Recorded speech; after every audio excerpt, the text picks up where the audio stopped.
Time for the Proseed halftime report. If you need seed, think Proseed. Join us today, General Manager of Proseed, Keith Peltier. Always great to have you here. Yeah, great to be here, and thanks for letting us be a sponsor of your guys' We appreciate you guys very, very much. Let's talk about some of the conditions and the yields right now. What's happening for our farmers?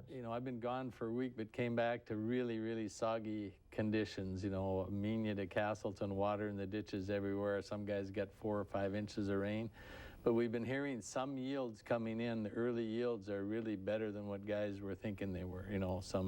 Some mid-50s to low 60s in middle of Cass County where it was well drained and they got in early. And same for, northern North Dakota, northern Minnesota, some 50s and 60s. So really happy to see that. But, we're with the farmers. They're struggling to get, there's still some wheat and barley and stuff left out. And it'll be a week at least before guys get in the fields, even if we get nice weather. So one of the great programs you always do is the Right Choice program. Right Choice program. So this year we've got Fill Your Hopper. We had a little fun doing that commercial, and of course it's Right Choice, Fill Your Hopper, and you can qualify 3 different ways. You get plant 3 of one of our one class, so 3 varieties of soybeans gets you the opportunity to do that. If you plant 2 of varieties of corn and 1 of soybeans, you get the chance to do that. Or if you buy a lot of one of our crops, you get a chance to do that. So 3 chances to qualify. We think we made it simpler this year and easier, and it's always a pleasure to have kind of a fun deal, fun campaign. I love the spots too. Hey, how do I fill my hopper? So, yeah, there you go. We had a little fun doing that. Great things there as well. One thing I think everyone appreciates about you is how you stand with our veterans and our military. Right. About your Right so Stuff that's program. our Right Stuff program. We honor our veterans, and we've said this before, and I've said it again. I'll say it again. It's we just cannot do enough for those guys that have sacrificed their time and their lives for our freedoms, for our ability to to go about doing our everyday business. We were just over in Europe.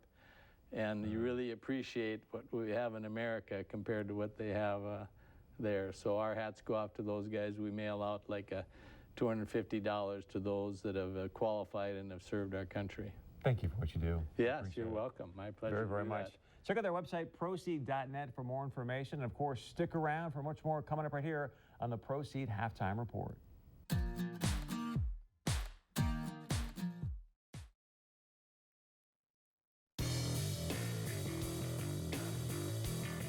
Well, welcome into your Proseed halftime report. Kyle, Emanuel, Beth Hool here. A nice start for the Bison here. Yeah, they really did. They started hitting the home runs, as I like to say. They started hitting some big plays, got some turnovers, and really got some things going. They did a good job of taking away that pressure that Illinois State likes to bring as well. Getting right into the highlights here.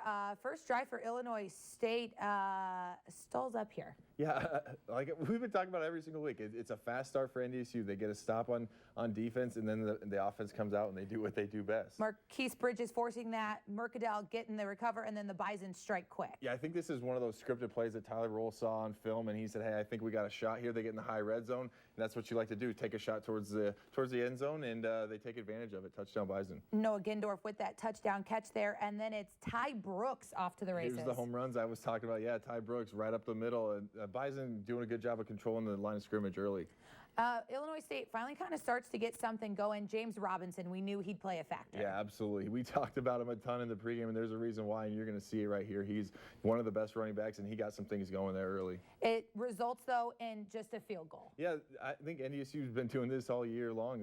As long as you can hold teams at field goals, you have a chance to win. And then on the ensuing kickoff, Ty Brooks here. Yeah, Coach Enns talks about this during the bye week. He said, hey, I know our kickoff returns haven't been the best so far, but we're just a couple blocks away, 1 or 2 things, and they took advantage of it. So close there. It does result in a Bison field goal for a 16-3 NDSU lead at the end of the first quarter. Second quarter, Bison really getting after it. That defensive line, they've been bringing a lot of pressure. We talked about sacks a lot, and NDSU was doing a really good job of getting pressure on him. A real long drive here from the Bison. Yeah, they were hitting the home runs like I talked about earlier, and here they kind of show that, hey, we can sustain a drive. Trey Lance was awesome right there, moving the safety with his eyes and then hitting, I think that's Capuris down the seam, and it ends in yet another touchdown. We got a stretch zone right here. Adam Cofield brings it in for the touchdown. Yeah, Cofield playing a big role for the Bison today in that running game. 23-3 at the half. We take a look at the North Dakota Certified Seed Producers stat report here. taking a look at those, as I said, 23-3 Bison leading here pretty dominantly on the stat sheet and on that scoreboard. Well, they did what they had to do, and we were talking about in the pregame, they had to stop the run. I thought, other than that one drive that Illinois State got going, for the most part, they did a good job of stopping the run. And then Brady Davis, as we talked about, he's hit some throws, but I don't think he's been quite as efficient as he was last or 2 weeks ago against Northern Arizona. That's your North Dakota Certified Seed Producers stats here at halftime. We'll be back with more after this break for a little bit more on this Proseed Halftime Report.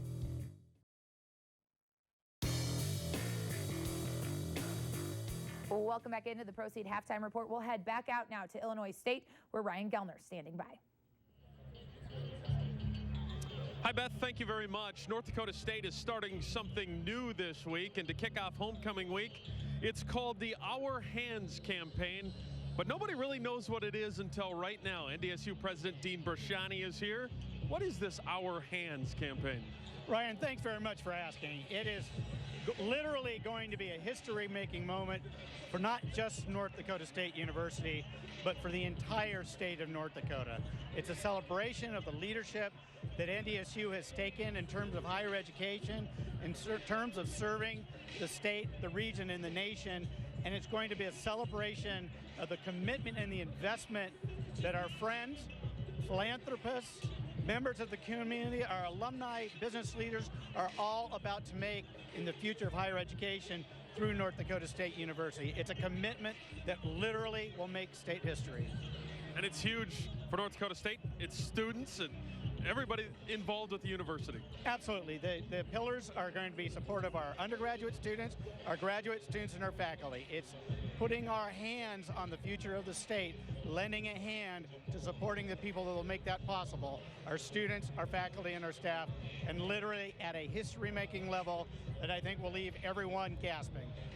4:15 Thursday at the Shack. It's a public event. It's free to the public. Doors open at 3:30, and it is a groundbreaking event. We'll hear from you then. Thank you for sharing a little bit with us. We look forward to Thursday. Thank you, Ryan. Go Bison. Back to you, Beth. Thanks so much, Ryan. Now we got some games to talk about. Yeah, let's go through the Missouri Valley Football Conference scoreboard. First week of Valley play. None of the rest of the games in the Valley have kicked off yet, so all of these still to come. Indiana State is at South Dakota. Southern Illinois is at South Dakota State. Missouri State heads to Western Illinois. This game will kick at 3 p.m. Central Time. Undefeated Youngstown State at Northern Iowa. They're my sleeper. They're my sleeper. Yeah, I think Youngstown State is good this year. You never really know with Northern Iowa. They're pretty inconsistent as a program. I mean no disrespect. I mean no disrespect. I'm just saying. But hey, I'm not talking bad about SDSU just yet, okay? Youngstown State, though, my sleeper, I think they're in the top 10 after this week. That game kicks at 4 o'clock. Certainly one to keep your eye on. Certainly one to keep our eye on because Northern Iowa comes to the Fargo Dome next week for homecoming. As you heard President Brashani and I'm talking big week ahead for North Dakota State. That's going to do it for the Proseed Halftime Report. We'll step aside. We come back. We'll get you second half action out of Hancock Stadium. Bison leading the Redbirds 23-3.